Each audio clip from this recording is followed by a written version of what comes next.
കർത്താവിൻ്റെ നിസ്തുല്യ നാമം വാഴ്ത്തപ്പെടുമാറാകട്ടെ. ഇന്ന് ഈ പകലിൽ കർത്താവിൻ്റെ ദാസനോടും കുടുംബത്തോടും ദൈവമക്കളോടും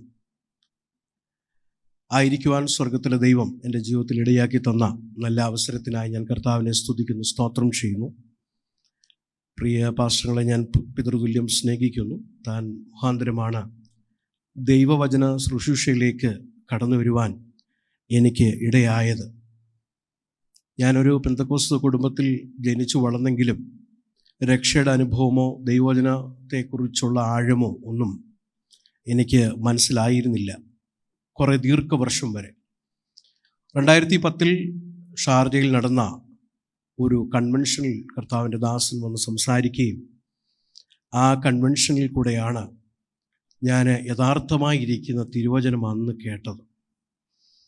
അന്ന് സംസാരിച്ചത് മത്തായി എഴുതിയ സുവിശേഷം 5-ാം അധ്യായം അതിൻ്റെ 3 തൊട്ടുള്ള ബിയാറ്റിറ്റ്യൂഡ്സ് ആയിരുന്നു. അതിനുശേഷം നടന്ന ക്ലാസ്സുകളൊക്കെ എന്നെ വല്ലാതെ ബുദ്ധിമുട്ടിലേക്കാക്കി. ഞാൻ ഇതുവരെ എൻ്റെ ലൈഫ് വേസ്റ്റ് ചെയ്തല്ലോ എന്നുള്ളൊരു തോന്നൽ എൻ്റെ ഉള്ളിൽ വന്നു.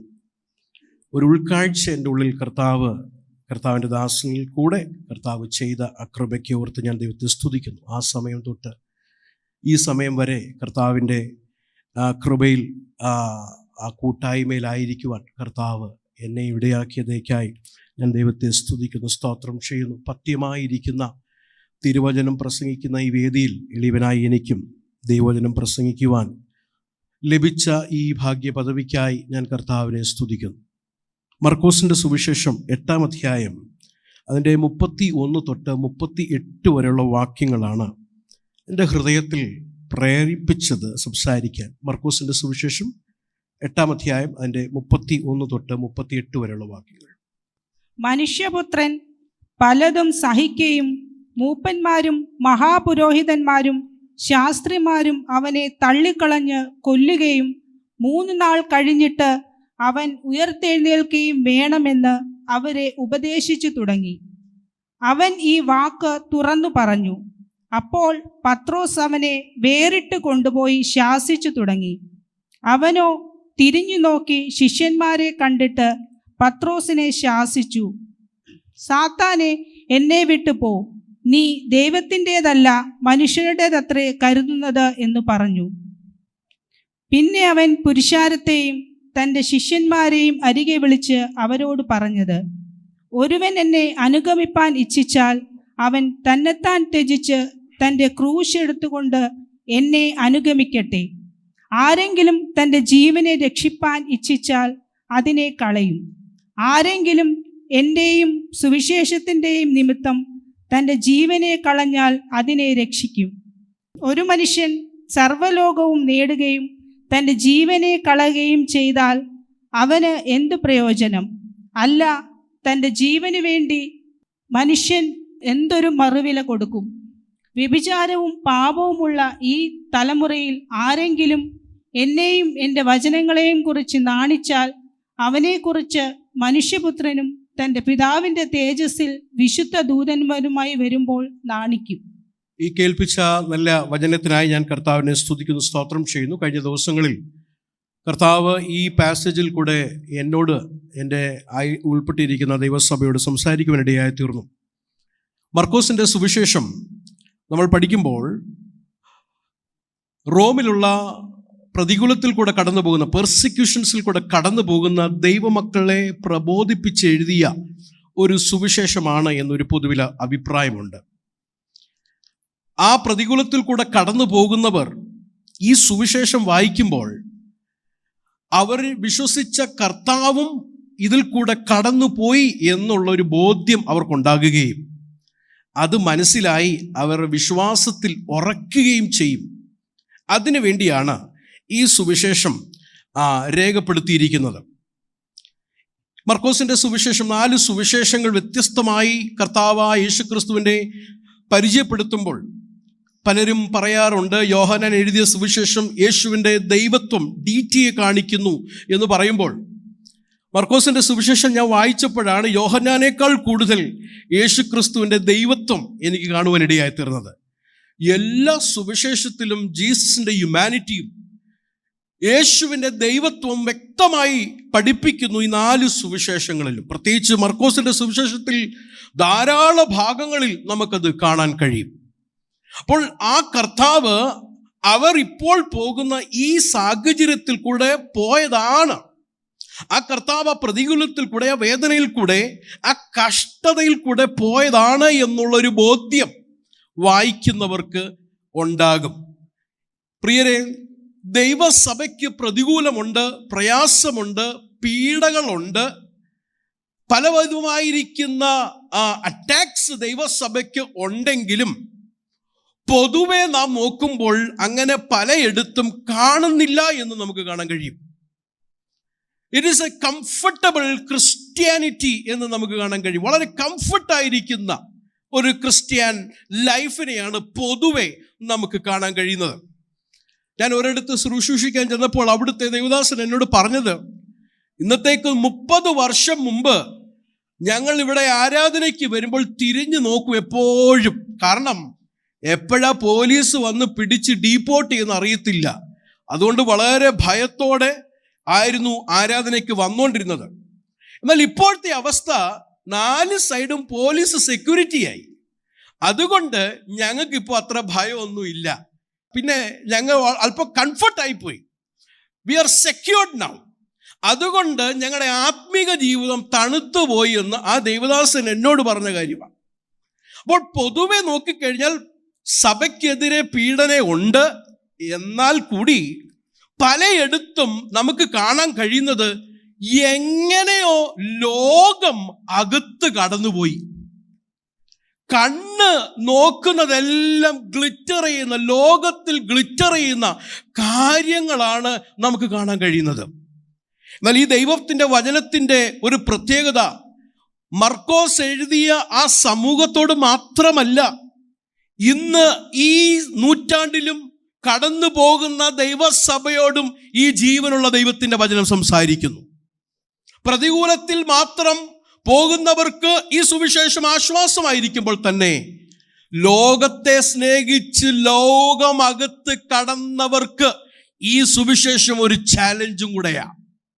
കാരണം കർത്താവ് വന്നത് ശുശ്രൂഷ ആൾക്കാർ തന്നെ ശുശ്രൂഷിക്കാൻ വേണ്ടിയല്ല താൻ വന്നത്, താൻ ശുശ്രൂഷ ചെയ്യുവാനും തൻ്റെ ജീവനെ മറുവിലയായി കൊടുക്കുവാൻ വേണ്ടി വന്നതാ. We cannot be a comfortable Christian. കർത്താവിനെ യഥാർത്ഥമായി നാം ഫോളോ ചെയ്യുന്നെങ്കിൽ a true service is a giving service. A true service is not accumulating. കൂടിക്കൂടി മാസം മാസം വർഷാവർഷം അക്യുമുലേറ്റ് ചെയ്യുന്നതല്ല യഥാർത്ഥമായിരിക്കുന്ന Christianity. Christianity is giving our self. നമുക്കുള്ളതും നമ്മെ തന്നെ കൊടുക്കുന്നതാ ക്രിസ്തീയ ജീവിതം. അപ്പോൾ റോമിലുള്ള ദൈവസഭ ഇത് നോക്കുമ്പോൾ, അയ്യോ ഞങ്ങളുടെ കർത്താവും ഇതേ വഴിയിൽ കൂടെ പോയതാന്ന് പറയുമ്പോൾ അവർ ഉച്ചത്തിൽ കർത്താവിനെ മഹത്വപ്പെടുത്തുകയും ചെയ്യുമ്പോൾ, ഇന്ന് ഈ സുവിശേഷം ഇവിടെ പ്രസംഗിക്കുമ്പോൾ ലോകം അകത്ത് കടന്നു വന്നിട്ടുണ്ടെങ്കിൽ ഈ സുവിശേഷം നമ്മളെ ചാലഞ്ച് ചെയ്യുമാറാകട്ടെ. ഇവിടെ 4 സുവിശേഷവും യോഹന്നാനിൽ അത്ര കാണാൻ കഴിയത്തില്ലെങ്കിൽ സമവീക്ഷണ സുവിശേഷം നമ്മൾ വായിക്കുമ്പോൾ മിസ്അണ്ടർസ്റ്റാൻഡിങ് ഓഫ് ദ ഡിസൈപ്പിൾസ് എന്നുള്ള ഒരു കാര്യം 4 സുവിശേഷകന്മാരും പറയുന്നുണ്ട്. Misunderstanding of the disciples. യേശുവിൻ്റെ ശിഷ്യന്മാർ തൻ്റെ കൂടെ നടക്കുമ്പോൾ തന്നെ ക്രിസ്തു മെഷിയായാണെന്നൊക്കെ അവർ മനസ്സിലാക്കുമ്പോൾ തന്നെ they largely misunderstood him. 4 സുവിശേഷത്തിൽ കാണാൻ കഴിയും. യോഹന്നാനിൽ അല്പമായി ശ്രദ്ധിച്ചു വായിക്കുമ്പോൾ നമുക്കത് കാണാൻ കഴിയും. അവർക്ക് കർത്താവിൻ്റെ ദൗത്യം അറിയാതെ പോയി. 4-ാം അധ്യായത്തിലേക്ക് വരുമ്പോൾ കർത്താവിൻ്റെ കയ്യിൽ ജീവൻ്റെ വെള്ളം, അവരുടെ കയ്യിൽ വയറ് നിറയ്ക്കാനുള്ള അപ്പം. അടുത്തത് കർത്താവിൻ്റെ വഴി അറിയാതെ പോയി. ഗെത്സമനയിൽ പിടിക്കാൻ വേണ്ടി വന്നപ്പോൾ കുന്തവും വാളുമായിട്ടൊക്കെ വന്നപ്പോൾ അതിനെ ടിറ്റ് ഫോർ ടാറ്റ് ചെയ്യുന്ന ശിഷ്യന്മാരെ നമുക്ക് കാണാൻ കഴിയും. They did not understood the way of the Messiah. They did not understood the mission of the Messiah. They did not understand the nature of the Messiah. ഒരുമിച്ചിരിക്കുകയാണ്. അവർ തമ്മിൽ അകത്ത് ചിന്തിക്കുന്നത്, ഞങ്ങളിൽ വലിയവനാരാ? Who is great among us? What is the nature of the Messiah? കർത്താവിടെ നിന്ന് എഴുന്നേറ്റ് എല്ലാവരുടെ കാലുകളെ കഴുകുക. ജോൺ ഗോസ്പലിൽ നമുക്കത് കാണാൻ കഴിയും. The misunderstanding of the disciples. ഈ 3 സുവിശേഷത്തിലും നമുക്കത് വ്യക്തമായി കാണാൻ കഴിയും. The misunderstanding of the disciples. ഈ മർക്കോസിന്റെ സുവിശേഷത്തിലും we can see that misunderstanding. ഈ 27-ാം വാക്യം ഒന്ന് ഓടിച്ചു നോക്കിക്കേ. 27-ാം വാക്യം. അനന്തരം യേശു അവരോട് പറഞ്ഞത്, what do people say that I am? ജനങ്ങൾ എന്നെ ആർ എന്ന് പറയുന്നു എന്ന് ചോദിച്ചു. യോഹന്നാൻ സ്നാപകൻ ചിലർ ഏലിയാവെന്നും പ്രവാചകന്മാരിൽ ഒരുത്തനെന്നും മറ്റു ചിലർ പറയുന്നു എന്ന് പറഞ്ഞു. അപ്പൊ കർത്താവ് 29-ാമത്തെ വാക്യം, എന്നാൽ നിങ്ങൾ എന്നെ ആർ എന്ന് പറയുന്നു എന്ന് ചോദിച്ചു.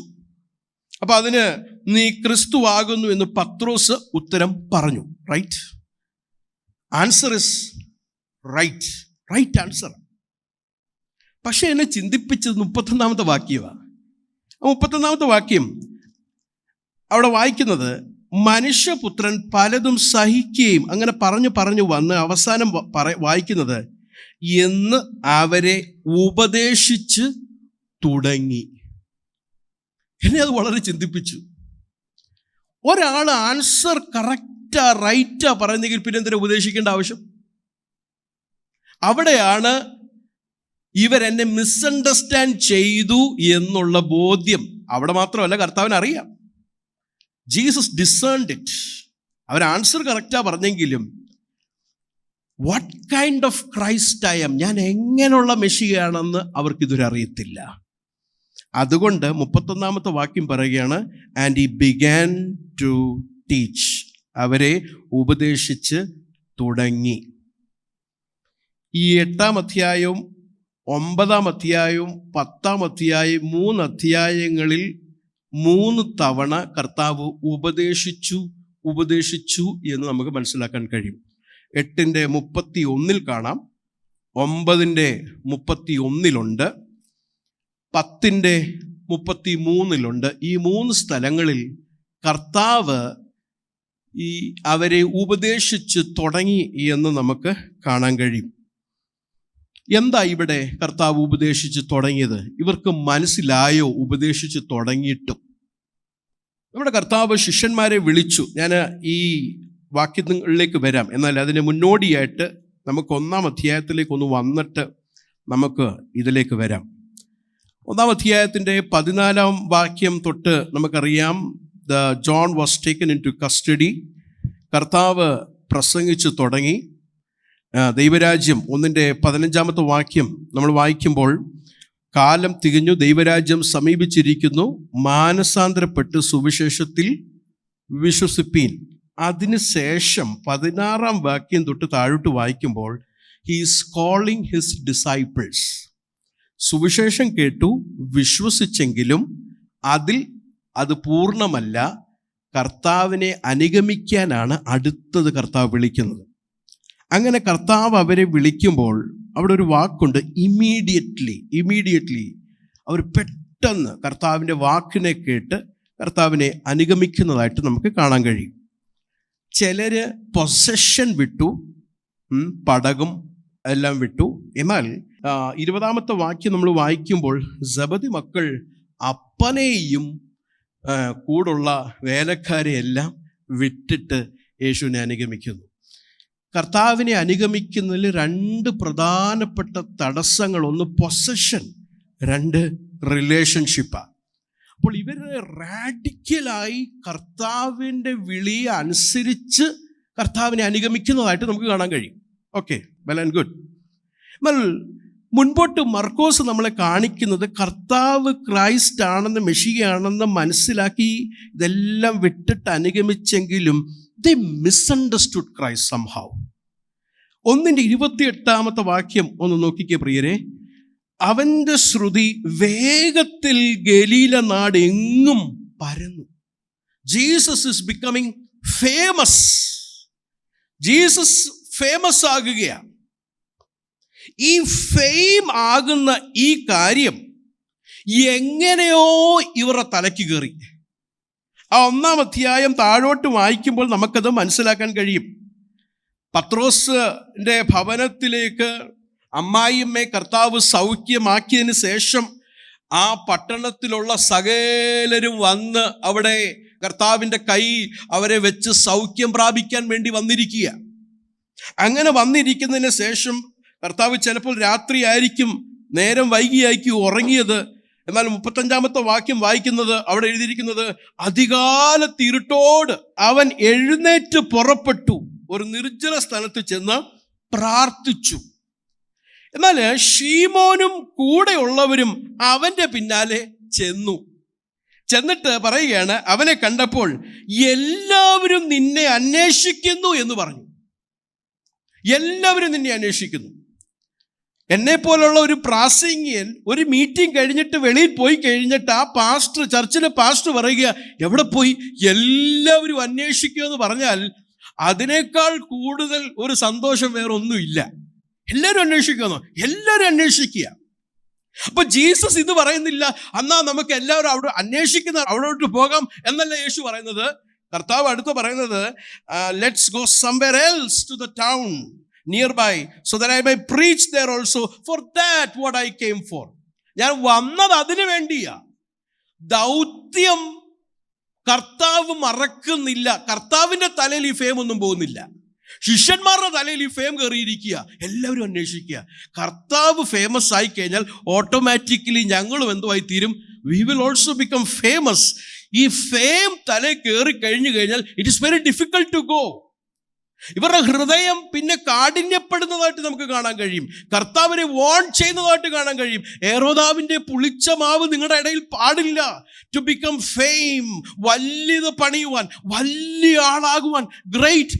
ഇത് കർത്താവ് വാർണിംഗ് ചെയ്യുമ്പോൾ തന്നെ ഇവർക്ക് മനസ്സിലാകുന്നില്ല. താഴോട്ട് വരുമ്പോൾ 8-ാം അധ്യായത്തിലും 9-ാം അധ്യായത്തിലും 10-ാം അധ്യായത്തിലും ഇവർ ആരാധന കഴിഞ്ഞ് യോഗം കഴിഞ്ഞ് വഴിക്കൂടെ സംസാരിക്കുന്നത് എന്തുവെന്നറിയാമോ? ഞങ്ങളിൽ വലിയവനാരാ. See this great becoming fame എന്നുള്ള കാര്യം ഈ ശിഷ്യന്മാരുടെ തലയിൽ എങ്ങനെയോ വന്നുപോയി. They don't understand why Jesus has come. എങ്ങനെയുള്ള മെഷിയാണെന്ന് അവർക്ക് ഇതുവരെ മനസ്സിലായിട്ടില്ല. മെഷിയാണെന്ന് മനസ്സിലായി, ജീസസ് ആണെന്ന് മനസ്സിലായെങ്കിലും എങ്ങനെയുള്ള മെഷിയാണെന്ന് മനസ്സിലായിട്ടില്ല. ഇതല്ലേ പ്രിയരെ ഇന്നത്തെ എൻ്റെയും നിങ്ങളുടെയും പ്രശ്നം? യേശു മെഷിയാണോ? അതെ. എങ്ങനെയുള്ള മെഷിയ അറിയത്തില്ല. നമ്മുടെ വീട്ടിൽ വി-ഗാർഡ് സ്റ്റെബിലൈസർ ഉണ്ടല്ലോ, വി-ഗാർഡ് സ്റ്റെബിലൈസർ കണ്ടിട്ടില്ലേ? എന്തിനാ വി-ഗാർഡ് സ്റ്റെബിലൈസർ വാങ്ങുന്നത്? 1 ലക്ഷം രൂപ കൊടുത്ത് വാങ്ങിച്ച ഫ്രിഡ്ജ് ഇടിവെട്ടി പോകാതിരിക്കാൻ. യേശുവിനെ പലപ്പോഴും ഒരു വി-ഗാർഡ് സ്റ്റെബിലൈസർ പോലെ, ജോലി പൊട്ടരുത്, കുഞ്ഞുങ്ങളുടെ ഭാവി പൊട്ടരുത്, വീട് പോവരുത്, ഇതൊന്നും പോകാതിരിക്കാൻ ജീസസ് ഇങ്ങനെ സ്റ്റെബിലൈസ് ചെയ്തുകൊണ്ടിരിക്കണം. എല്ലാ ആഴ്ചയിലും വന്ന് പ്രാർത്ഥിക്കുന്നതും ആരാധിക്കുന്നതും എന്തിനാ? ജീസസ് ഒന്ന് സ്റ്റെബിലൈസ് ചെയ്യണം. ഇങ്ങനെ ആടി ഒലഞ്ഞു പോകുന്ന ഇടിവെട്ടിയ ജീവിതത്തെ ഒന്ന് സ്റ്റെബിലൈസ് ചെയ്യാൻ വേണ്ടി മാത്രം. കർത്താവ് സ്റ്റെബിലൈസ് ചെയ്യുമോ? Of course. എന്നാൽ കർത്താവിനെ അതായിട്ട് മാത്രമായി ചിത്രീകരിക്കുന്നെങ്കിൽ, മനസ്സിലാക്കുന്നെങ്കിൽ, വി ഹാവ് മിസ്അണ്ടർസ്റ്റുഡ് ഹിം. ചിലർ യേശു ക്രിസ്തുവിനെ കാണുന്നത്, ഇവിടെ കടകളിലൊക്കെ ചെല്ലുമ്പോൾ ആ മഞ്ഞ ഇങ്ങോട്ട് എടുത്തേ, ആ പച്ച ഇങ്ങോട്ട് എടുത്തേ, ആ ചുമപ്പ് ഇങ്ങോട്ട് എടുത്തേ, ആ വെള്ള ഇങ്ങോട്ട് എടുത്തേ, നമ്മൾ പറയുന്നത് പോലെ. അതായത് രാവിലെ 6 മണിക്ക് എഴുന്നേറ്റിട്ട് കർത്താവ് എൻ്റെ അടുക്ക വന്നിട്ട് ചോദിക്കുകയാണ്, മോനെ ബ്ലസ്സാ, നിനക്ക് വേണ്ടി ഞാൻ ഇന്ന് എന്തോ ചെയ്യണം എന്ന്. കർത്താവ് എല്ലാ ദിവസവും, കർത്താവിന് ഇതേ ഉള്ളു പണി, ഇതേ ഉള്ളു. എല്ലാ ദിവസവും എൻ്റെ കാര്യം നടത്താൻ വേണ്ടി വരുന്ന ഒരു കർത്താവിനെ മിസ്അണ്ടർസ്റ്റാൻഡ് ചെയ്യുന്ന ഒരു സമൂഹത്തിലാണ് നമ്മളായിരിക്കുന്നത്. ഈ 8-ാം അധ്യായത്തിന്റെ അവസാനങ്ങളിൽ വരുമ്പോൾ കർത്താവ് വിളിക്കുന്നുണ്ട് ആ തലമുറയെ നോക്കി. പാപവും വ്യഭിചാരവുമുള്ള തലമുറ എന്ന് പറയുന്നത് ലോകക്കാരെ നോക്കിയിട്ടല്ല, അന്നുണ്ടായിരുന്ന മതഭക്തനെ നോക്കിയിട്ട്, അന്നുണ്ടായിരുന്ന മതത്തെ നോക്കിയിട്ട് പറയുകയാണ്, it is sinful and adulteress generation. ഇന്നും കർത്താവ് അങ്ങനെ തന്നെയാ വിളിക്കുന്നത് പ്രിയരെ. ഞായറാഴ്ച മാത്രമുള്ള ഒരു ബന്ധം, കർത്താവിനെ ആരാധിക്കുന്നത് എന്തിനാ? ജീവിതത്തിലെ കാര്യങ്ങളെല്ലാം സ്മൂത്തായി പോകാൻ, പ്രശ്നമൊന്നുമില്ലാതെ പോകാൻ ഒരു ആരാധന, ഒരു കർത്താവിന് വേണ്ടി കൊടുക്കുന്ന ഒരു ജീവിതം അല്ല. This we have misunderstood completely the Messiah. ഇവർ ചിന്തിക്കുന്നത് ഞങ്ങൾക്ക് ഫേമസ് ആകണമെങ്കിൽ Jesus is the means to the end. യേശു ഒരു മാർഗമാണ് ഞങ്ങളുടെ ലക്ഷ്യത്തിലേക്ക് എത്താൻ. അതായത് എന്നെ കൊണ്ട് തന്നെ പറ്റത്തില്ല, അതിനെ ആരെ പിടിക്കണം? പറ്റുന്ന, ഇത് ചെയ്തു തരാൻ പറ്റുന്ന ഒരാളുണ്ട്. പേരെന്തുവാ? Jesus. So Jesus is just a means to the end. ലക്ഷ്യം വേറെന്തോവാ. ഇന്ന് പകൽക്കാലം നാം കേട്ടതുപോലെ നമ്മുടെ മാർഗവും നമ്മുടെ സ്രോതസ്സും നമ്മുടെ ലക്ഷ്യവും യേശു മാത്രമായിരിക്കണം. സ്തോത്രം, ഹല്ലേലൂയ. നമ്മുടെ സ്രോതസ് അവനാൽ, അവനിൽ നിന്നും അവങ്കലേക്കും. റോമാലേഖനം 11-ാം അധ്യായത്തിന്റെ അവസാന വാക്യം, from him, through him and to him. യേശുവിനെ ആരാധിക്കുന്നത് നമ്മുടെ ചില മനസ്സിൽ വെച്ചിരിക്കുന്ന ലക്ഷ്യങ്ങൾ അത് നേടാൻ യേശുവിനെ ഒരു മാർഗമായി കണ്ടെങ്കിൽ ഇന്ന് പകൽക്കാല ദൂത് കുറിച്ചിട്ട് കൊള്ളുക, we have misunderstood Christ. ഇവര് ഫേമസ് ആകാൻ വേണ്ടി പോവുക. They want fame, they want the name. യഥാർത്ഥമായി ശുശ്രൂഷ ചെയ്യുന്ന ആരെന്നറിയാമോ? 1-ാം അധ്യായത്തില് പത്രോസിന്റെ അമ്മായിമേ സൗഖ്യം കിട്ടുടനെ എന്ത് ചെയ്തു? അവിടെ വായിച്ചിട്ടുണ്ട്, നോക്കിക്ക്, അവിടെ എഴുതിയിട്ടുണ്ട്, വായിച്ചു. 31-ാമത്തെ വാക്യം. അവർ അവളെ കുറിച്ച് അവനോട് പറഞ്ഞത്, അവൻ അടുത്തു ചെന്ന് അവളെ കൈക്ക് പിടിച്ച് എഴുന്നേൽപ്പിച്ചു. പനി അവളെ വിട്ടുമാറി അവൾ അവരെ ശുശ്രൂഷിച്ചു. അവൾ അവരെ എന്ത് ചെയ്തു? ആരാ ശുശ്രൂഷിക്കാൻ വിളിച്ചവരാരാ? ശിഷ്യന്മാര്. പക്ഷെ ഇവരുടെ തലയിൽ ഇപ്പൊ എന്തോ കയറിയിരിക്കുന്നത്? Something else. അവരുടെ ലക്ഷ്യം വേറെന്തൊക്കെയാണ്. പക്ഷെ യഥാർത്ഥമായ ശുശ്രൂഷ ഇവിടെ, അതാ മർക്കോസ് 10:45 ഈ പുസ്തകത്തിന്റെ കുറുവാക്യമാണ്. മർക്കോസിന്റെ സുവിശേഷം 10:45. The Son of Man has not come to be served, but to serve and to give his life a ransom for many. സ്തോത്രം. പത്രോസിന്റെ അമ്മായിയെ നോക്കിക്കേ, ശിഷ്യന്മാരെ നോക്കിക്കേ. They are not doing the service, they have misunderstood Christ. 4-ാം അധ്യായത്തിലേക്ക് വരുമ്പോൾ they are not understanding Christ at all. 41-ാമത്തെ വാക്യം വായിക്കുന്നത്, അവർ കർത്താവിനെ നോക്കിയിട്ട് പറയുകയാണ്, who then is this that even the wind and the sea obey him? കാറ്റും കടലും ഇവനെ അനുസരിക്കുന്നു. Who is this person? അവർ മനസ്സിലാകുന്നില്ല. ഞാൻ വേഗം മുമ്പോട്ട് പോകാം. ഈ മനസ്സിലാകാത്തത് 8-ാം അധ്യായത്തിലേക്ക് നമ്മളൊന്ന് ശ്രദ്ധ ഒന്ന് കൊണ്ടുവന്നാട്ടെ. 8-ാം അധ്യായത്തിലേക്ക് വരുമ്പോൾ അതിൻ്റെ 17 തൊട്ട് 17 till 21, 17 തൊട്ട് 21 വാക്യം വരെ വീട്ടിൽ ചെന്നൊന്ന് കൗണ്ട് ചെയ്യണം. എത്ര വട്ടം കർത്താവ് അവരോട് ചോദിക്കുന്നു, don't you understand this, don't you understand this, don't you understand this എന്ന് എത്ര തവണ കർത്താവ് അവരോട് ചോദിക്കുക. ദി ആൻസർ അവർക്ക് മനസ്സിലായോ ഇല്ലയോ എന്നതിൻ്റെ മറുപടി മാർക്ക് പറയുന്നില്ല.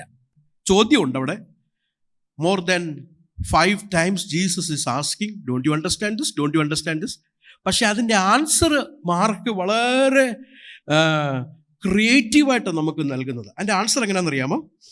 22-ാം വാക്യം തൊട്ട് 26-ാം വാക്യം വരെ അവിടെ ഒരു അന്ധനെ കർത്താവ് സൗഖ്യമാക്കുമ്പോൾ കർത്താവ് അവനോട് ചോദിക്കുന്നുണ്ട്, നിനക്ക് വല്ലതും കാണാമോ?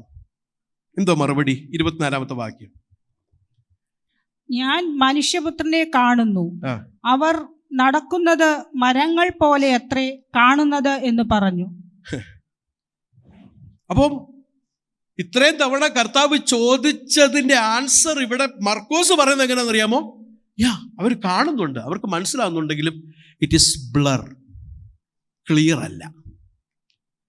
ക്ലിയറായിട്ട് ഇവർക്ക് ഇനി കാണണമെങ്കിൽ ഒന്നൂടെ അവരെ സ്പർശിച്ചേ മതിയാകത്തുള്ളൂ. അതുകൊണ്ട് കർത്താവ് ആ അന്ധനെ ഒന്നുകൂടൊന്ന് സ്പർശിക്കുക, അവൻ ശരിയായി കാണാൻ വേണ്ടി. ഇന്ന് പകൽക്കാലം ഈ കൂട്ടായ്മയിൽ കടന്നു വന്ന ദൈവമക്കളോട് ഒരു കാര്യം ഞാൻ പറയട്ടെ. ശിഷ്യത്വ പാതയിൽ എവിടെയെങ്കിലും തെറ്റിപ്പോയിട്ടുണ്ടെങ്കിൽ, കണ്ണിൽ ലോകം വന്നിട്ട് ഉണ്ടെങ്കിൽ, ഈ തിരുവചനം നിങ്ങളെ പ്രബോധിപ്പിക്കുന്നെങ്കിൽ ഒരു പ്രത്യാശയുണ്ട്. Jesus has come here to touch you again. ഒന്നൂടെ തൊടുവാൻ, ഒന്നൂടെ തൊടുന്ന ദൈവത്തിൻ്റെ സാന്നിധ്യം നമ്മുടെ മധ്യത്തിലുണ്ട്. മൾട്ടിപ്പിൾ ടൈം കർത്താവ് എന്നെ ഒരു വട്ടമല്ല മൾട്ടിപ്പിൾ ടൈം ടച്ച് ചെയ്തത് കൊണ്ടാണ് കർത്താവിൻ്റെ കൃപയാൽ ഇതെനിക്ക് മനസ്സിലായത്. ഒരു വട്ടം വിട്ടിരുന്നെങ്കിൽ I would have been not here. ഒന്ന് ചിന്തിച്ചു നോക്കിക്കേ, 1 or 2 തവണയാണോ? Again the Lord has come here to touch your eyes. കണ്ണിനെ ഒന്ന് തൊട്ടിട്ട് നമ്മുടെ ദർശനം ഉയരങ്ങളിലേക്കാകട്ടെ. നമ്മുടെയൊക്കെ ദർശനം യഥാർത്ഥമായി ക്രിസ്തുവിനെ ഗ്രഹിക്കുന്നതായി തീരട്ടെ. കർത്താവ് ഒന്നുകൂടെ തൊട്ടു, അവന് സൗഖ്യമായി. അപ്പോൾ ഡബിൾ ടച്ച് ആവശ്യമുള്ളൊരു അന്തരം 10-ാം അധ്യായത്തിലേക്ക് വന്നാട്ടെ. 10-ാം അധ്യായത്തിലേക്ക് വരുമ്പോൾ അവിടെ ഡബിൾ ടച്ച് വേണ്ടാത്ത വേറൊരു അന്തനെ നമുക്ക് കാണാൻ കഴിയും. ബർത്തിമായി നമുക്ക് കാണാൻ കഴിയും. ബർത്തിമായി നോക്കിക്കേ, 10-ന്റെ വാക്യത്തിൽ പറയുകയാണ്, Jesus son of David have mercy upon me. ശിഷ്യന്മാരെക്കാൾ കൂടുതൽ ഈ അന്തന് അറിവുണ്ട്. എന്നിട്ട് താഴോട്ട് വരുമ്പോൾ കർത്താവ് അവരോട് ചോദിക്കുകയാണ്, what should I do for you? ഞാൻ നിനക്ക് വേണ്ടി എന്തോ ചെയ്യണം എന്ന് പറയുമ്പോൾ പറയുകയാണ്, ഐ വാണ്ട് ടു സീ. എനിക്ക് കാണണം. I want to regain my sight. എന്നിട്ട് കർത്താവ് പറയുകയാണ്, go, your faith has made you well. എന്നിട്ട് 52-ാമത്തെ വാക്യം നോക്കിക്കേ, immediately he regained his sight and began following him on the road. കർത്താവിനെ ആ വഴിയിൽ അനുഗമിച്ചു. ഈ 2 അന്ധന്മാരുടെ സ്റ്റോറി എന്തിനാ ഇവിടെ കൊണ്ടുവന്നിരിക്കുന്നത്? മർക്കോസിന് നമ്മളോട് പറയുവാനുള്ള ദൂത്, ആദ്യത്തെ അന്ധനെ പോലെ ക്ലാരിറ്റി ഇല്ലാതെ ജീസസിനെ അനുഗമിക്കുന്ന ശിഷ്യന്മാർ കർത്താവിൻ്റെ 2ാമത്തെ സ്പർശനത്താൽ അവരുടെ കണ്ണിന്റെ സൈറ്റ് റീഗെയിൻ ചെയ്യുകയും കർത്താവിനെ ആ ക്രൂശിന്റെ പാതയിലേക്ക് ഇവർ അനുഗമിക്കുകയും ചെയ്യും എന്നുള്ളൊരു ദൂതാണ് ഇവിടെ കാണാൻ കഴിയുന്നത്. അപ്പം നമ്മളിപ്പം ഈ കണ്ണ് തൊടുക എന്നൊക്കെ പറയുമ്പോൾ നമ്മുടെ മനസ്സിലൊരു ചിന്ത വരും, ഒരു സൂപ്പർ നാച്ചുറൽ വർക്കാണല്ലോ, അപ്പം പാസ്റ്റർ വന്നത് ഇങ്ങനെ കണ്ണ് ഞങ്ങളുടെ തൊടാൻ വേണ്ടിയാണെന്നൊക്കെ ചിന്തിക്കും. അങ്ങനെ സൂപ്പർ നാച്ചുറൽ ആയിട്ട് കർത്താവ് ചെയ്യും, that is A different thing. പക്ഷെ ഇവിടെ കാണിക്കുന്നത് കർത്താവ് 2ാമത് തൊട്ട ആ കണ്ണിനെ കുറിച്ച് ഇവിടെ പഠിക്കുമ്പോൾ മനസ്സിലാകുന്നത്, Jesus began to teach them. യേശു അവരെ ഉപദേശിച്ച് തുടങ്ങി. പക്ഷെ ആൾക്കാർക്ക് എന്തോ വേണ്ടത്? supernatural touch. But Jesus is totally different. supernatural ടച്ചിനേക്കാൾ കൂടുതൽ നിലനിൽക്കുന്ന വിശ്വാസം ഉള്ളിൽ വരണമെങ്കിൽ അവരെ ഉപദേശിച്ച് തുടങ്ങണം. ഇന്ന് തിയോളജി ഭയങ്കര അലർജിയാ പലർക്കും, ഉപദേശം ഭയങ്കര അലർജിയാ പലർക്കും. 1 യോഹന്നാൻ വായിക്കുക, 2 യോഹന്നാൻ വായിക്കുക. അവിടെ പറയുന്നത് ഉപദേശം ഇല്ലാത്തവന് ദൈവമില്ല. ഉപദേശമുള്ളവനോ പിതാവുമുണ്ട്, പുത്രനുമുണ്ട്. ഉപദേശമില്ലാത്ത ഒരു ദൈവ പൈതലേ, പ്രിയരെ, അങ്ങനെ ഒരു ക്രിസ്തീയ ജീവിതമില്ല. True worship comes from true theology and true doxology will have theology. യഥാർത്ഥമായി ദൈവത്തെ മഹത്വപ്പെടുത്തുന്നെങ്കിൽ ആ മഹത്വത്തിൽ യഥാർത്ഥ ഉപദേശം ഉണ്ടാകും, യഥാർത്ഥ ഉപദേശത്തിൽ ദൈവത്തെ മഹത്വപ്പെടുത്തുന്ന അനുഭവം ഉണ്ടാകും. ഇതിനെ സെപ്പറേറ്റ് ചെയ്യാൻ പറ്റത്തില്ല, ഇതിനെ ഡിവോഴ്സ് ചെയ്യാൻ പറ്റത്തില്ല. This goes together. യേശു ആരാന്ന് മനസ്സിലാക്കുന്നത് സൂപ്പർ നാച്ചുറൽ ടച്ചും കൊണ്ടല്ല, അത് കണ്ണിന്റെ രോഗം മാറ്റുമായിരിക്കും. ആത്മീക കണ്ണിന്റെ രോഗം സൂപ്പർ നാച്ചുറൽ ടച്ച് കൊണ്ട് പോകത്തില്ല. ദൈവത്തിന്റെ വചനം തുറന്ന് പ്രസംഗിക്കുകയും പഠിപ്പിക്കുകയും ചെയ്യുമ്പോഴാണ് ആത്മീക കണ്ണ് തുറക്കുന്നത്. Hallelujah.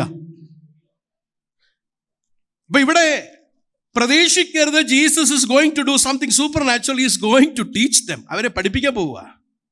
Jesus began to teach them. 8-ന്റെ 31-ാമത്തെ വാക്യത്തിലേക്ക് നമുക്ക് മടങ്ങി വരാം. 8-31, 8:31. മനുഷ്യപുത്രൻ പലതും സഹിക്കുകയും മൂപ്പന്മാരും മഹാപുരോഹിതന്മാരും ശാസ്ത്രിമാരും അവനെ തള്ളിക്കളഞ്ഞ് കൊല്ലുകയും 3 നാൾ കഴിഞ്ഞിട്ട് അവൻ ഉയർത്തെഴുന്നേൽക്കുകയും വേണം എന്ന് അവരെ ഉപദേശിച്ചു തുടങ്ങി. ദാനിയേൽ പ്രവാചകന്റെ പുസ്തകം 7-ാം അധ്യായം 13 തൊട്ടുള്ള വാക്യം വായിക്കുമ്പോൾ മനുഷ്യപുത്രൻ ആരാന്നറിയാം. പക്ഷെ ഇവിടെ കൊടുത്തിരിക്കുന്ന പദം കണ്ടോ, son of man must suffer എന്ന് പറഞ്ഞാൽ it is a divine necessity. ദൈവത്തിൻ്റെ ഹിതമാണ് ദൂതന്മാർ ആരാധിക്കുന്ന, സകല വംശർ ആരാധിക്കുന്ന ഈ മനുഷ്യപുത്രൻ ദുഃഖം സഹിക്കണമെന്ന് it is God's will. It's a divine necessity.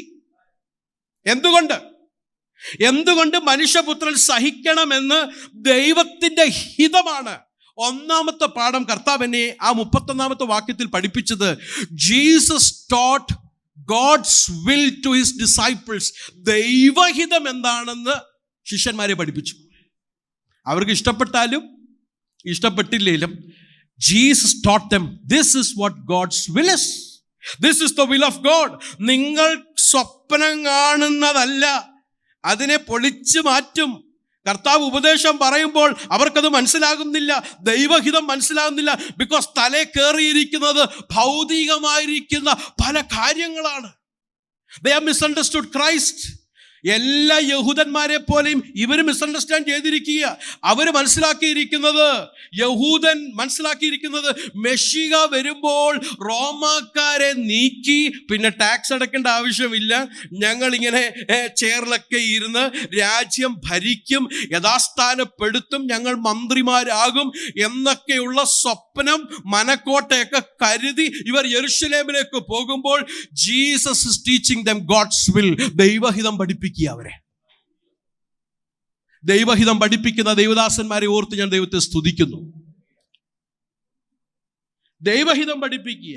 Jesus is teaching them God's will. It is must എന്ന് പറഞ്ഞാൽ why? Because God is holy. That is why it is must. വേറെ ഒരു ഓപ്ഷനും ഇല്ല. മനുഷ്യനെ വീണ്ടെടുക്കുവാൻ വേണ്ടി ദൈവത്തിന്റെ മുൻപാകെ വേറെ ഒരു ഓപ്ഷനുമില്ല. Rather than giving his own son to suffer, തൻ്റെ ഏകജാതനായ പുത്രനെ നമുക്ക് വേണ്ടി നമ്മുടെ പകരക്കാരനായി കൊടുക്കുന്നതല്ലാതെ വേറെ ഒരു വഴിയുമില്ല. It is a must. It is a must. ഞാൻ കഴിഞ്ഞ ദിവസം ചിന്തിക്കുകയായിരുന്നു, ഒരു റൂമിനകത്ത് 1000 പേരെ, ഈ ലോകത്തിലുള്ള ബുദ്ധിശാലികളായ 1000 പേരെ പൂട്ടിയിട്ടിട്ട് 1000 വർഷം വരെ, ഒരു ഹൈപ്പോത്തറ്റിക്കൽ തോട്ടാണ് കേട്ടോ, 1000 വർഷം വരെ you just think about one thing. ഒറ്റ കാര്യം നിങ്ങൾ ചിന്തിച്ചിട്ട് അതിൻ്റെ മറുപടിയായിട്ട് വെളി വരണമെന്ന് കൊടുക്കുക. എന്തോ ചോദ്യം? ഹൗ ക്യാൻ വി റിഡീം മാൻ? എങ്ങനെ മനുഷ്യനെ വീണ്ടെടുക്കാം എന്നുള്ള ചോദ്യത്തിൻ്റെ മറുപടി 1000 years 1000 ജ്ഞാനികൾ ഇരുന്ന് ചിന്തിച്ചാലും ഒരുത്തൻ്റെ ഹൃദയത്തിൽ മനസ്സിൽ പോലും ഇത് ചെല്ലത്തില്ല.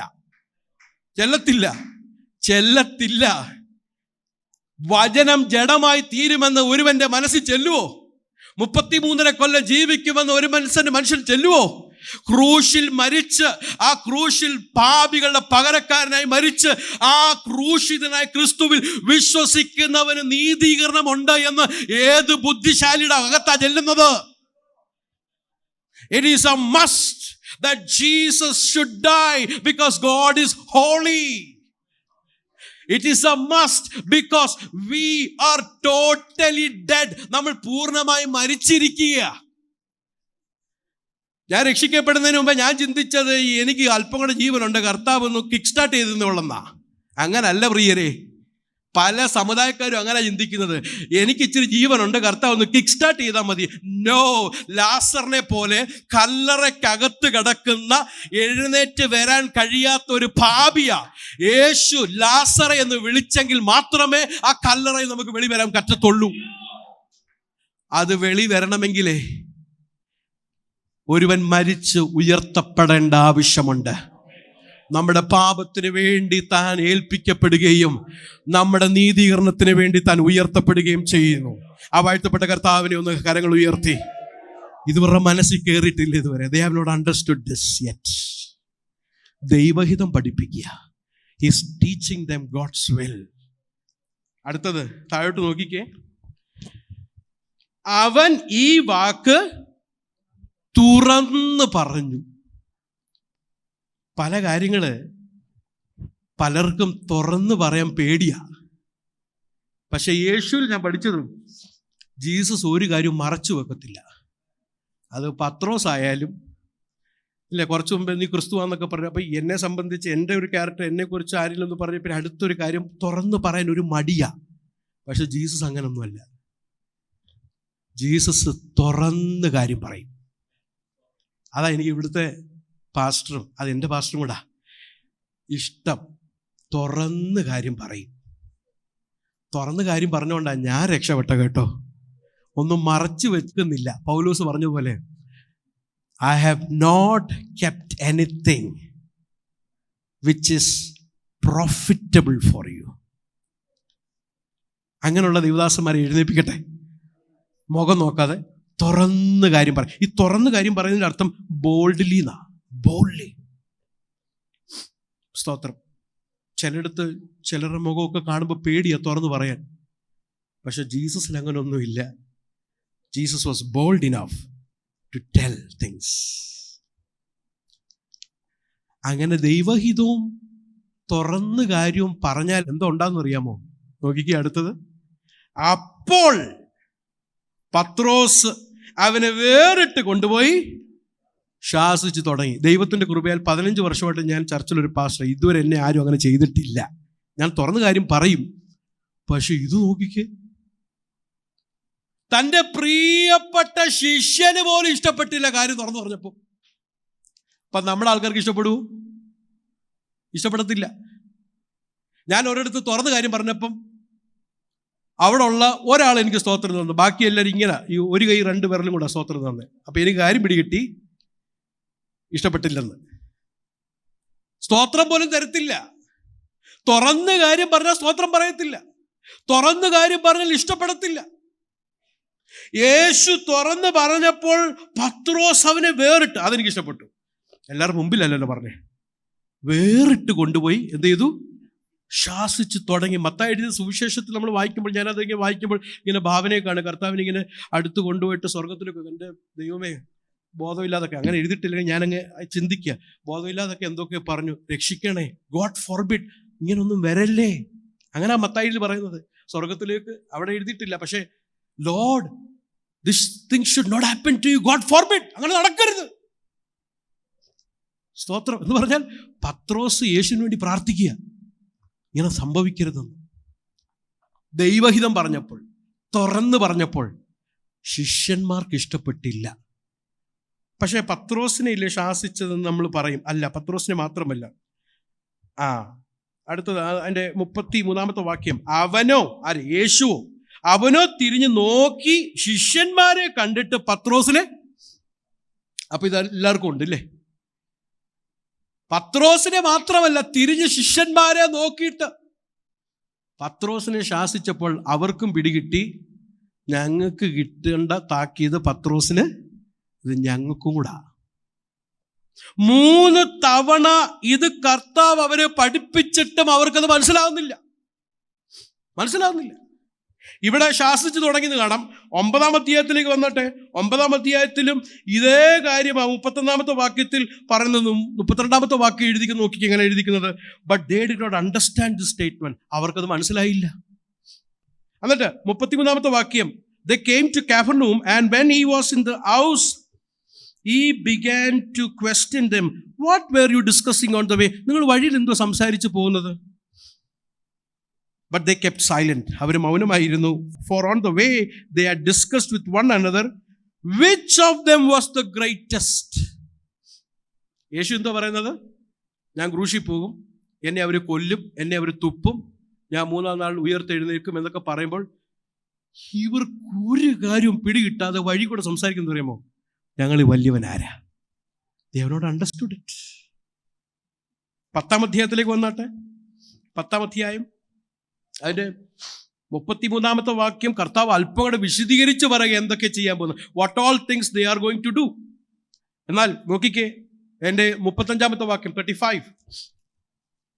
സെബദിയുടെ മക്കളായ യാക്കോബും യോഹന്നാനും അവന്റെ അടുക്കൽ വന്നിട്ട്, ഗുരു, ഞങ്ങൾ നിന്നോട് യാചിപ്പാൻ പോകുന്നത് ഞങ്ങൾക്ക് ചെയ്തു തരുവാൻ അപേക്ഷിക്കുന്നു എന്ന് പറഞ്ഞു. അവൻ അവരോട്, ഞാൻ നിങ്ങൾക്ക് എന്തു ചെയ്തു തരുവാൻ നിങ്ങൾ ആഗ്രഹിക്കുന്നു എന്ന് ചോദിച്ചു.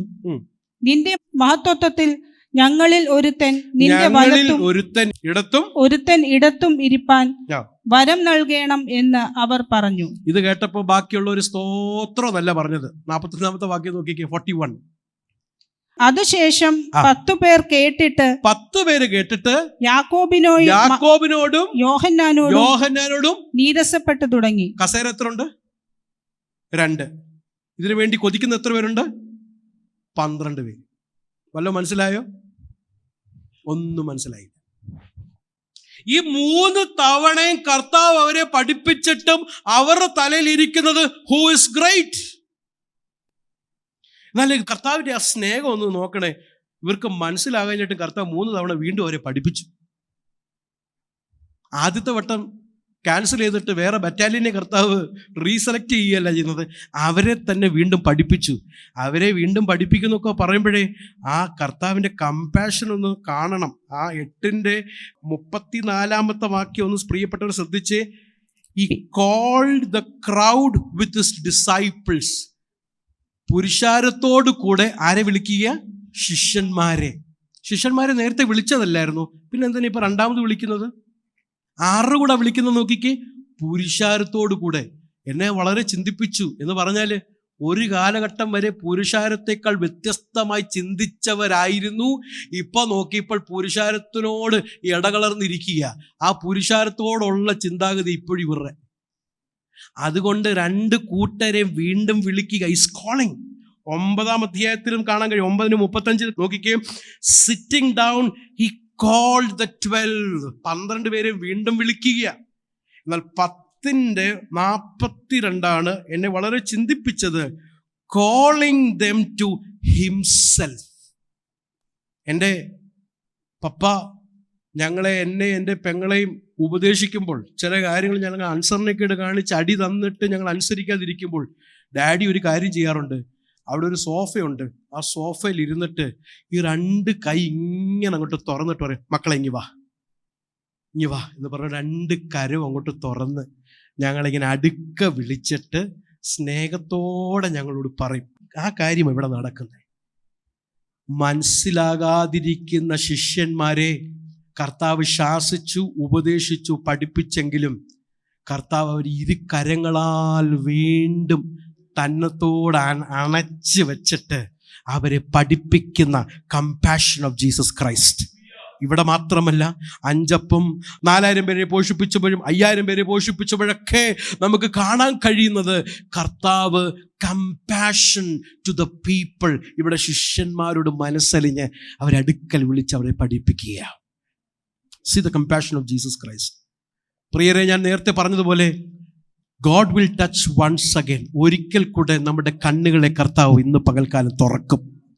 അപ്പോൾ തന്നെ കർത്താവ് അത് കോപത്തിലല്ല, പ്രത്യുത 2 കരം നീട്ടി, come to me, I am going to teach you, I am going to lead you, ഞാൻ നിന്നെ കാണിക്കാം എന്ന് പറഞ്ഞ് വിളിക്കുന്ന ഒരു കർത്താവിനെ ഇവിടെ ഞാൻ നിങ്ങളെ കാണിക്കാൻ ആഗ്രഹിക്കുക. അങ്ങനെ കർത്താവ് വീണ്ടും അവരെ വിളിക്കുക. Calling dum again, recalling dum. ഒരു നിമിഷം ഒന്ന് ചിന്തിച്ച് നോക്കിക്കേ. നമ്മുടെ ജീവിതത്തിലും ഇങ്ങനെ കർത്താവ് പല തവണയായിട്ട് വിളിച്ചില്ലേ? ഒറ്റ തവണ മാത്രം വിളിച്ച് വന്നവരാരിലും ഉണ്ടോ? Yes, called us again and again. അതുകൊണ്ടല്ലേ ഇന്ന് പകൽക്കാലം നമുക്ക് ഇവിടെ വരാൻ കഴിഞ്ഞത്. He called us again. He will call us again. അങ്ങനെ കർത്താവ് വീണ്ടും വിളിക്കും. അതുകൊണ്ട് ഞാൻ അനുസരണക്കേട് കാണിക്കുമെന്നല്ല.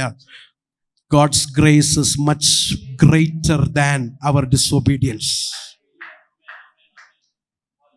വീണ്ടും വിളിക്കുക.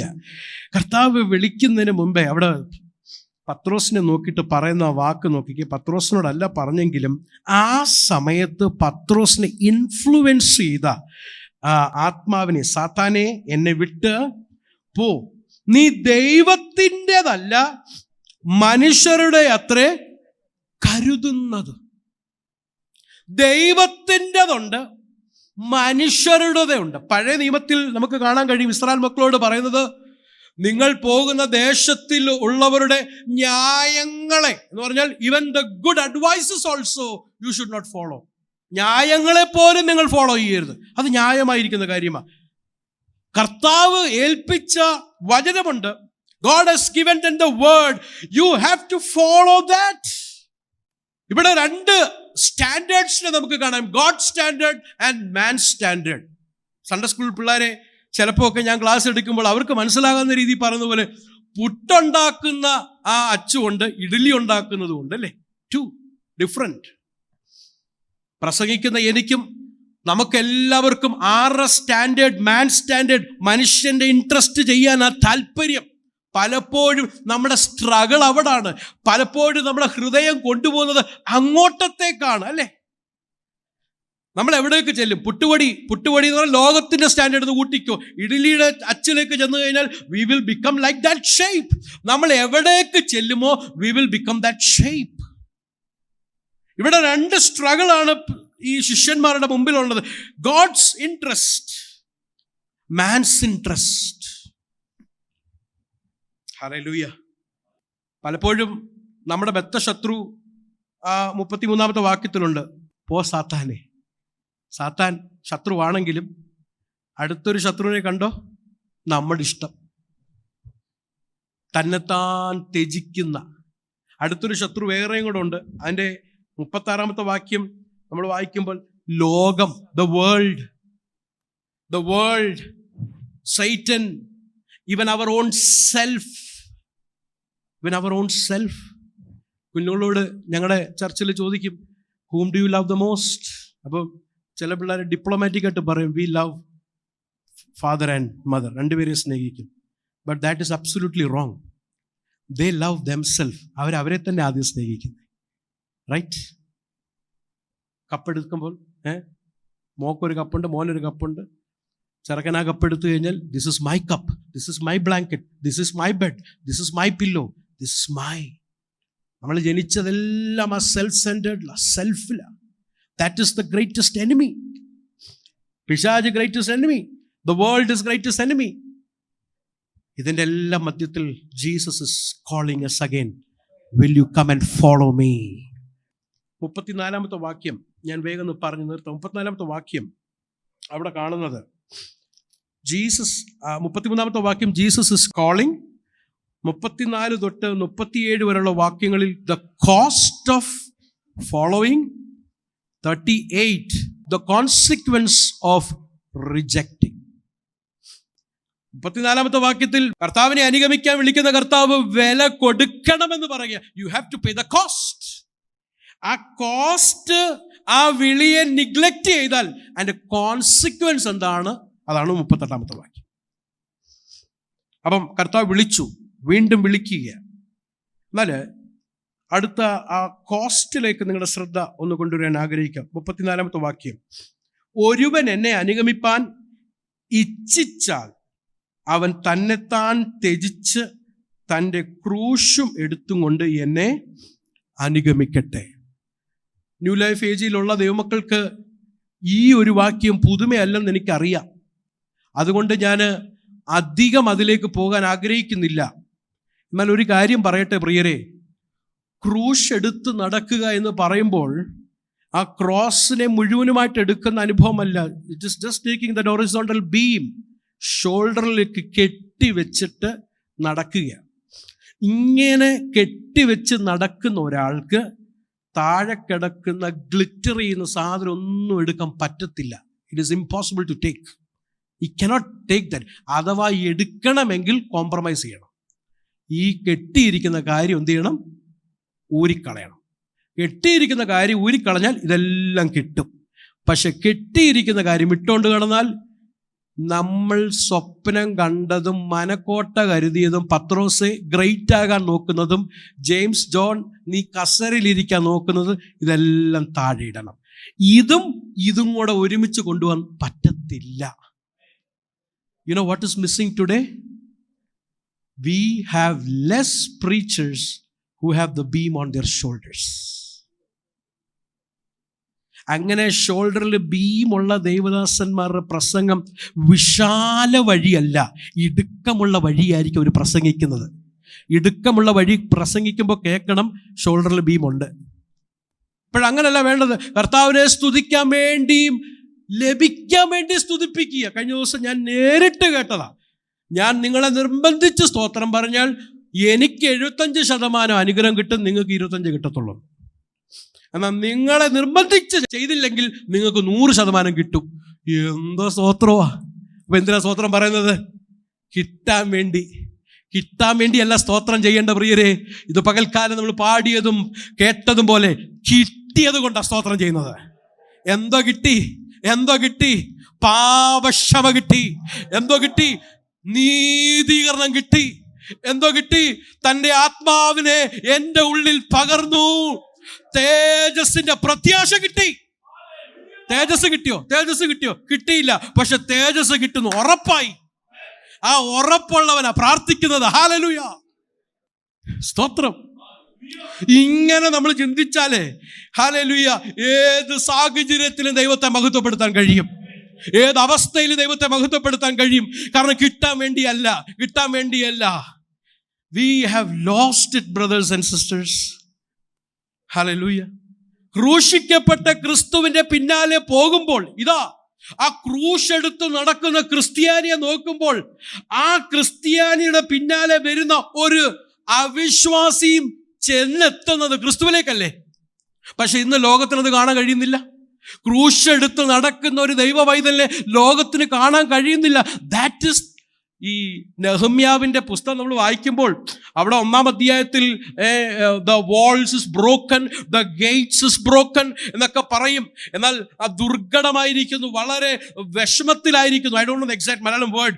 വളരെ വിഷമത്തിൽ കൂടെ ആ കൂട്ടർ കടന്നു പോകുന്നു എന്ന് നെഹമ്യാവിൻ്റെ ചെവിയിൽ വന്നപ്പോൾ, ഇന്നത്തെ നമ്മുടെ ദുർഘടാവസ്ഥ എന്താണെന്നറിയാമോ? What is the tragedy today is that we have Christians who are not carrying the cross. ക്രൂശ് എടുത്ത് നടക്കാത്ത ക്രിസ്ത്യാനികൾ ആണ് ചുറ്റിനുമുള്ളത്. ഇന്നേക്കൊരു 30 വർഷം 25 വർഷം മുമ്പേ നമ്മൾ പറയുമായിരുന്നു ലോകക്കാരിൽ നിന്ന് വ്യത്യസ്തമായിരിക്കണമെന്ന്. ഇന്ന് നമ്മൾ പറയേണ്ടത് പെന്തക്കോസ്തുകാരിൽ നിന്ന് വ്യത്യസ്തമായിരിക്കണം. നമ്മൾ we should be a different Pentecost. അങ്ങനെ ഒരു കാലഘട്ടത്തിൽ നമ്മൾ വന്നുപോയി. ക്രൂശെടുത്ത് നടക്കാത്ത ക്രിസ്ത്യാനികളും പെന്തക്കോസ്തുകാരിയല്ലേ. ലോകം നോക്കുമ്പോൾ no, they are thinking just like us. ഞങ്ങളെപ്പോലെ ചിന്തിക്കുക. അപ്പുറത്തെ വീട്ടിലുള്ള ഒരു മോനുണ്ട്, പെണ്ണിനെ they are looking for a wedding. വിവാഹ നിശ്ചയം വേണ്ടി അവർ അന്വേഷിക്കുക. അവർ പേപ്പറിൽ എഴുതി കൊടുത്തു ഞങ്ങൾക്ക് നേഴ്സിനെ വേണമെന്നാ.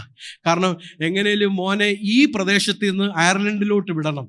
ഇത് കണ്ട പെന്തക്കോസ്തുകാരും പറയാ, നല്ല ഐഡിയ ആണല്ലോ. ഞങ്ങളുടെ അവിടെ ഒരു മോനുണ്ട്, അവനും അയർലൻഡിൽ പോകാനൊക്കെ ഇങ്ങനെ കൊതിച്ചിരിക്കുക. അവരും എഴുതി, ചെറുക്കൻ നല്ല മിടുക്കനാണ്, PIPക്ക് ഫസ്റ്റ് ഉണ്ട്, നല്ല പ്രസംഗമാണ്, 119 സങ്കീർത്തനം കാണാതെ പറയും, നല്ലപോലെ പാട്ടൊക്കെ പാടും. പക്ഷെ താഴെ ഒരു ചെറിയ കുറിപ്പിൽ ഇതിട്ടുണ്ട്, അവൻ നേഴ്സിനെ മാത്രമേ അന്വേഷിക്കുന്നുള്ളൂ. അപ്പം ഇവൻ കെട്ടിയതാരെയാ? നേഴ്സിനെ. എന്തിനാ? ഇവിടുന്ന് ചാടാൻ.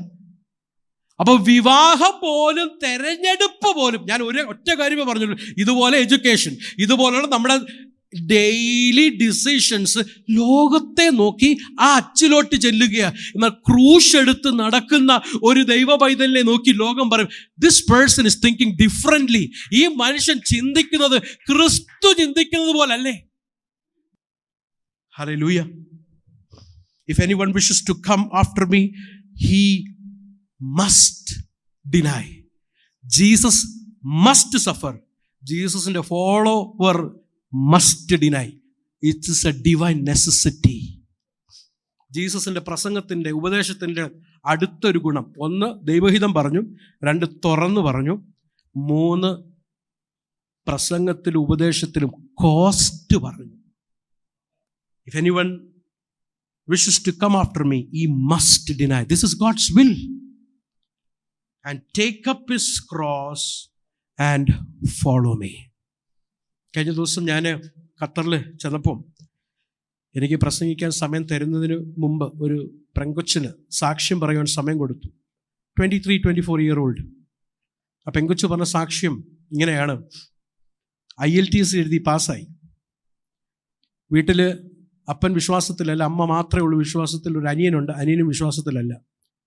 IELTS പാസ്സായി വെളിയിൽ പോകാൻ വേണ്ടി ഇങ്ങനെ തീരുമാനിച്ചിരിക്കുമ്പോൾ കർത്താവ് അവളോട് പറഞ്ഞു, ദൈവവചനം പഠിക്കാൻ വേണ്ടി നീ നാട്ടിലോട്ട് പോകാൻ. ഇവള് അയർലൻഡിൽ പോകുന്നതും IELTS കഴിഞ്ഞിട്ട് പോകേണ്ട പ്ലാൻസ് എല്ലാം മാറ്റിവെച്ച് ദൈവവചനം പഠിക്കാൻ വേണ്ടി പോയി. ഇത് 2ാമത്തെ വർഷമാണ്. And she's encouraging the youth. മുമ്പിലിരുന്ന യൂത്ത് അവരെ എൻകറേജ് ചെയ്യുക. You have to take up this cross. നിങ്ങളുടെ പ്ലാനും ഇൻട്രസ്റ്റും പദ്ധതികളെല്ലാം താഴെയിട്ട് Lord show your will and lead me according to your will. ഇതല്ലേ ഏറ്റവും നല്ലത്? യോഹന്നാൻ എഴുതിയ സുവിശേഷം 12-ാം അധ്യായത്തിൽ ഇങ്ങനെ വായിക്കുന്ന 26-ാമത്തെ വാക്യത്തിൽ, ഗോതമ്പ് മണി നിലത്ത് വീണ് ചാകുന്നില്ല എങ്കിൽ അതിന് തനിയേ ഇരിക്കും, ചത്തെങ്കിലോ വിളവുണ്ട്. 2 ഓപ്ഷനുണ്ട്. ഒന്ന് നിലത്ത് വീണ് ചാകാം, അല്ലെങ്കിൽ തനിയെ ഇരിക്കാം. പ്രവാചകൻ വന്നിട്ട് എന്തോ പറയുന്നത്? ഏതാ പറയുന്നത്? തനിയെ ഇരിക്കാൻ. കാരണം ചാകാൻ പറഞ്ഞു കഴിഞ്ഞാൽ നമ്മൾ പിന്നെ വിളിക്കത്തില്ല. ഇന്നത്തെ പ്രസംഗം തനിയെ ഇരിക്കാനാണ് പറയുന്നത്. Remain, don't dye. എന്നാൽ ജീസസിനെ അനുഗമിക്കുന്ന ഒരു ശിഷ്യനാണെങ്കിൽ there is no option. Remain ഇല്ല. You have to fall down and die to yourself. ഇത് വൺ ടൈം അല്ല, ഡെയിലി നടക്കേണ്ട കാര്യമാണ്. ഈ പ്രസംഗം പ്രസംഗിച്ച് ഞാൻ അങ്ങോട്ട് ചെല്ലുമ്പോഴേ I have a temptation to do my own will. അങ്ങനെ we have to do it daily, dying. അങ്ങനെ കർത്താവ് പറഞ്ഞു വന്നിട്ട് 35, 36, 37 വാക്യത്തിലൊക്കെ വായിക്കുമ്പോൾ തൻ്റെ ജീവനെ, ദ സോൾ, അകത്തെ മനുഷ്യൻ, കർത്താവിൻ്റെ ഉപദേശത്തിൽ 4-ാമത്തെ ഗുണം ഞാൻ കണ്ടത് വെളിയിലുള്ള ഒരു മനുഷ്യൻ്റെ പുറംചട്ടയ്ക്കുള്ള ദൂതോ പ്രസംഗമോ അല്ല, നമ്മുടെ അകത്തെ മനുഷ്യനോടുള്ള ബന്ധത്തിലാണ്. കൺസേണിങ് അവർ സോൾ. ഇത് വേണ്ടതെല്ലാം പുറംചട്ടയിലുള്ള, വെളിയിൽ എന്തൊക്കെ ഞങ്ങൾക്ക് ലഭിക്കും എന്നുള്ള മെറ്റീരിയലായിരിക്കുന്ന കാര്യമാണെങ്കിൽ Jesus is teaching dum what you will receive, what you need in your inner മാൻ. അകത്തെ മനുഷ്യനുള്ള ഭോജനം കർത്താവ് കൊടുക്കുകയാണ്. അത് പലർക്കും ഇൻട്രസ്റ്റ് അല്ല. സ്തോത്രം. പലയിടത്തും പീപ്പിൾ ആർ നോട്ട് ഇൻട്രസ്റ്റഡ്. എന്നോട് എത്ര വട്ടം ഞങ്ങളുടെ ദൈവസഭയിലുള്ള പലരും എന്നോട് പറഞ്ഞിട്ടുണ്ട്, വളരെ വേദനയോടും ബുദ്ധിമുട്ടും ട്രാഫിക് ജാമുമായിട്ടൊക്കെ വന്നിരിക്കുമ്പോഴാണ് പർവ്വത പ്രസംഗം. അപ്പം ഞാൻ എന്ത് ചെയ്യണം? ഹോട്ടലിൽ അവർക്ക് ഇഷ്ടമുള്ളത് കലക്കി കൊടുക്കും അല്ലേ? പഞ്ചസാര കുറുക്കി അടിച്ചുകൊണ്ട് വരാൻ പറയും ചായക്കകത്ത്. പക്ഷേ ഹോസ്പിറ്റലിൽ ചെന്നാലോ പഞ്ചസാര ഇഷ്ടമാണെങ്കിൽ കലക്കി തരത്തില്ല. ചുമന്ന ആപ്പിള ഇഷ്ടമെങ്കിൽ പച്ച ആപ്പിളെ കൊണ്ട് തരത്തുള്ളൂ. കാരണം ഹോട്ടല് നമുക്ക് ഇഷ്ടമുള്ളത് വരും, ഹോസ്പിറ്റല് അവർക്ക് നമ്മുടെ ഈ ജീവനെ രക്ഷിക്കാൻ വേണ്ടിയുള്ള ആഹാരം തരത്തുള്ളൂ. അപ്പം ദൈവസഭ ആൾക്കാർക്ക് ഇഷ്ടമുള്ളത് വിളമ്പി കൊടുക്കുന്നതല്ല, ദൈവത്തിൻ്റെ ഹിതം ആത്മമനുഷ്യൻ്റെ ആഹാരമായി കൊടുക്കുന്ന സഭയാണ് ദൈവത്തിൻ്റെ സഭ. വിശ്വസിക്കുന്നവർ കരങ്ങൾ ഉയർത്തി ഒരു സ്തോത്രം പറയാം. ഞാൻ നിർത്താമേ. കർത്താവ് ഇത് കോസ്റ്റ് അങ്ങോട്ട് പറഞ്ഞിട്ട് ആ കോസ്റ്റിൻ്റെ 35-ാമത്തെ വാക്യത്തിൽ പറയുന്നത് നോക്കിക്ക്. ആ 35-ാമത്തെ വാക്യം ഒന്ന് വായിച്ചാൽ, ആരെങ്കിലും തന്റെ ജീവനെ രക്ഷിപ്പാൻ ഇച്ഛിച്ചാൽ അതിനെ കളയും. ആരെങ്കിലും എന്റെയും സുവിശേഷത്തിന്റെയും നിമിത്തം തന്റെ ജീവനെ കളഞ്ഞാൽ അതിനെ രക്ഷിക്കും. ഗ്രേറ്റസ്റ്റ് കോൺട്രഡിക്ഷൻ നോക്കിക്കേ. ആരെങ്കിലും അതിനെ രക്ഷിച്ചാൽ അതിനെ കളയും, ആരെങ്കിലും അതിനെ കളഞ്ഞാൽ അതിനെ രക്ഷിക്കും. എന്നിട്ട് അവിടെ അടുത്ത് പറയുന്നത് നോക്കിക്കേ, 35-ാമത്തെ വാക്യം അവിടെ കൊടുത്തിരിക്കുന്നത്, ആരെങ്കിലും എന്റെയും സുവിശേഷത്തിൻ്റെയും നിമിത്തം. അത് ശ്രദ്ധിച്ചായിരുന്നു പ്രിയരെ, എന്റെയും സുവിശേഷത്തിൻ്റെ നിമിത്തം. ഇതേ വേർഡ് തന്നെ 38-ാമത്തെ വാക്യത്തിൽ നമുക്ക് കാണാൻ കഴിയും. 38-ാമത്തെ വാക്യത്തിൽ നോക്കിക്കേ, വ്യഭിചാരവും പാപമുള്ള ഈ തലമുറയിൽ ആരെങ്കിലും എന്നെയും എൻ്റെ വചനങ്ങളെയും. ഇത് രണ്ടും കണക്റ്റഡാ, സെപ്പറേറ്റ് ചെയ്യാൻ പറ്റത്തില്ല. കർത്താവിനെ സ്നേഹിക്കുന്നെന്ന് ഒരാൾ പറഞ്ഞാൽ, ഇപ്പം യേശുവിനെ സ്നേഹിക്കാത്ത ഏത് ക്രിസ്ത്യാനികളോ എല്ലാവരോടും ചോദിച്ച് എല്ലാവരും പറഞ്ഞ് യേശുവിനെ സ്നേഹിക്കുന്നെന്നാ. പക്ഷെ ചോദ്യം അതല്ല, do you love his teaching? യേശുവിൻ്റെ ഉപദേശം ഇഷ്ടമാണോ? ആരെങ്കിലും എന്നെയും എൻ്റെ വചനത്തെയും, ദാറ്റ് ഇസ് ദി ഗോസ്പൽ. കർത്താവിനെ സ്നേഹിക്കുന്ന ഒരാൾ കർത്താവിൻ്റെ സുവിശേഷം അതിനെ മിക്സ് ഇല്ലാതെ, അതിനെ ചേർത്ത് വെക്കാതെ, അതിലെന്തിനും ആഡ് ചെയ്യാതെ, അതിലെന്തും സെപ്പറേറ്റ് ചെയ്യാതെ അതിനെ നിർമ്മലമായി സ്നേഹിക്കുകയും ചെയ്യും. കർത്താവ് നമ്മുടെ ആത്മ മനുഷ്യന് വേണ്ടിയുള്ള ആഹാരമാ ഇവിടെ നൽകുന്നു. 38-ാമത്തെ വാക്യം വായിക്കാം. വ്യഭിചാരവും പാപമുള്ള ഈ തലമുറ. 7-ാം അധ്യായത്തിലേക്ക് വരുമ്പോൾ ആ തലമുറ നമുക്ക് കാണാൻ കഴിയും. അവർ വായും കൊണ്ട് എന്നെ ഭജിക്കുന്നെങ്കിലും സ്തുതിക്കുന്നെങ്കിലും അവർ ഹൃദയം കൊണ്ട് എന്നിൽ ദൂരസ്ഥരായിരിക്കുന്നു. വെളിയിൽ കാര്യങ്ങളെല്ലാം കൃത്യമായിരിക്കുക, സഭയിൽ വന്ന് ഇരിപ്പുകൊണ്ടുമുണ്ട്, പക്ഷെ ഹൃദയം കൊണ്ട് സത്യദൈവത്തെ, ജീവനുള്ള ദൈവത്തെ ത്യജിച്ച് കളഞ്ഞ തലമുറയിൽ കർത്താവിൻ്റെ ക്രൂശും ആ ക്രൂശിൻ്റെ മെസ്സേജും ഉയർത്തി നടക്കുവാൻ ലജ്ജിക്കാത്ത ദൈവമക്കളായി തീരട്ടെ ഞാനും നിങ്ങളും. ഒരു വാക്കുകൂടെ പറഞ്ഞിട്ട് ഞാൻ ഇവിടെ നിർത്താം. മനുഷ്യപുത്രൻ തൻ്റെ പിതാവിൻ്റെ തേജസ്സിൽ, തൻ്റെ പിതാവിൻ്റെ തേജസ്സിൽ എന്ന് പറഞ്ഞാൽ Jesus is equal to the Father. പിതാവിനോട് തുല്യനായിരിക്കുന്ന ക്രിസ്തു ആ തേജസ്സിൽ വരും.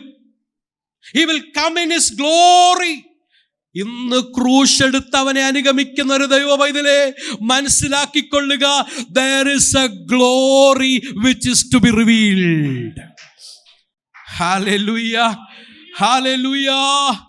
സ്വർഗത്തിൽ പൗരത്വമുള്ളവൻ ഒരു കാര്യം ബോധ്യമുണ്ട്, അവിടുന്ന് എൻ്റെ രക്ഷിതാവ് വരും, താഴ്ചയുള്ള എൻ്റെ ഈ ശരീരത്തെ തൻ്റെ മഹത്വമുള്ള ശരീരത്തോട് രൂപാന്തരപ്പെടുത്തും. ആ പ്രത്യാശയുള്ള ദൈവമക്കൾ ഇവിടെ ഉണ്ടോ? ക്രൂശെടുത്ത് അനുദിനം നടക്കുന്നവർക്ക് മാത്രമേ ആ പ്രത്യാശ ഉള്ളൂ കേട്ടോ. ഹല്ലേലൂയ. സൗകര്യപ്രദമായിരിക്കുന്ന, കോംപ്രമൈസ് ചെയ്ത് ജീവിക്കുന്ന ഒരു ക്രിസ്ത്യാനിക്ക് ആ പ്രത്യാശയില്ല. എന്നാൽ അനുദിനം ക്രൂശെടുത്ത് നടന്ന് യേശുവിനെ അനുഗമിക്കുന്ന ഒരു ദൈവവൈതലിന് ആ ക്രിസ്തുവിന്റെ തേജസ്സിനെ കാണാം, ആ ക്രിസ്തുവിന്റെ തേജസ് കാണും. യോബ് പറഞ്ഞതുപോലെ എൻ്റെ വീണ്ടെടുപ്പുകാരൻ ജീവിക്കുന്നു, ഒടുവിൽ അവൻ പൊടി നിൽക്കും. He will come again. Hallelujah. ഞാൻ എൻ്റെ കണ്ണും കൊണ്ട് അവനെ കാണും എന്ന് പ്രത്യാശയുള്ള ദൈവമക്കൾ, ഹല്ലേലൂയ, കർത്താവിനെ മഹത്വപ്പെടുത്താം. ആ പ്രത്യാശ നമ്മുടെ ഉള്ളിലുണ്ടോ പ്രിയരെ? Hallelujah. There is a cost. ആ കോസ്റ്റിനെയും ആ കോളിങ്ങിനെ റിജക്റ്റ് ചെയ്താൽ there is a consequence. But at the same time, ആ കോളിനെ ഇന്ന് നാം സ്വീകരിച്ച് ആ കോസ്റ്റിനെ നാം എടുത്തു കഴിഞ്ഞാൽ there will be a reward. കണ്ണുകളടയ്ക്കാം, ദൈവസന്നിധിയിലേക്ക് നമ്മളെ തന്നെ ഏൽപ്പിച്ചു കൊടുക്കാം. Hallelujah, hallelujah. പാപികൾക്ക് കർത്താവിൻ്റെ വഴിയെ നമ്മൾ കാണിച്ചു കൊടുക്കാനാ കർത്താവിൻ്റെ അടുക്കലേക്ക് ഇന്ന് വന്ന് ദൈവവചനം കേട്ടത്. എങ്ങനെ കാണിക്കാം? വേദപുസ്തകം തുറന്ന് സുവിശേഷം പ്രസംഗിക്കത്തിൽ കൂടെ കാണിക്കാം. അപ്പോൾ തന്നെ ക്രൂശെടുത്ത് നടക്കുന്ന ഒരു ക്രിസ്ത്യാനിയായി ജീവിക്കുവാൻ കർത്താവ് നമ്മളെ ഇടയാക്കുമാറാകട്ടെ. ഒരു നിമിഷം പ്രാർത്ഥിക്കാം. സ്വർഗസ്ഥനായ പിതാവേ, ഞങ്ങൾ അങ്ങയെ സ്തുതിക്കുന്നു, സ്തോത്രം ചെയ്യുന്നു. അവിടുന്ന് പുത്രനെ ഞങ്ങൾക്ക് വേണ്ടി തന്നു. കർത്താവേ, അവിടുത്തെ ഹിതം ഞങ്ങളെ അറിയിപ്പിച്ചു, തുറന്ന് ഉപദേശിച്ചു, ദൈവഹിതം കാണിച്ചു, അതിൻ്റെ വിലയെ കാണിച്ചു, ഞങ്ങളുടെ ആത്മമനുഷ്യനുള്ള ആഹാരത്തെ തന്നു. കർത്താവേ, അനുദിനം അങ്ങനെ നടക്കുവാനുള്ള കൃപ നൽകുമാറാകണമേ. ഇന്ന് പകൽക്കാലം ഈ കൂട്ടായ്മയിൽ കടന്നു വന്ന ആർക്കെങ്കിലും രണ്ടാമത്തെ ആ സ്പർശനം ആവശ്യമുണ്ടെങ്കിൽ കർത്താവേ, ഇന്ന് കേട്ട വചനത്തിൽ മൂലം പരിശുദ്ധാത്മാവ് അവർ അകക്കണ്ണുകളെ തുറക്കുമാറാകണമേ എന്ന് പ്രാർത്ഥിക്കുന്നു. സകല മാനവും മഹത്വം ഞങ്ങൾ അങ്ങേക്ക് തരുന്നു. സകല യേശുവിന്റെ നാമത്തിൽ ചോദിക്കുന്നു, കൃപയുടെ കെടുത്തൽ മരണം പിതാവേ.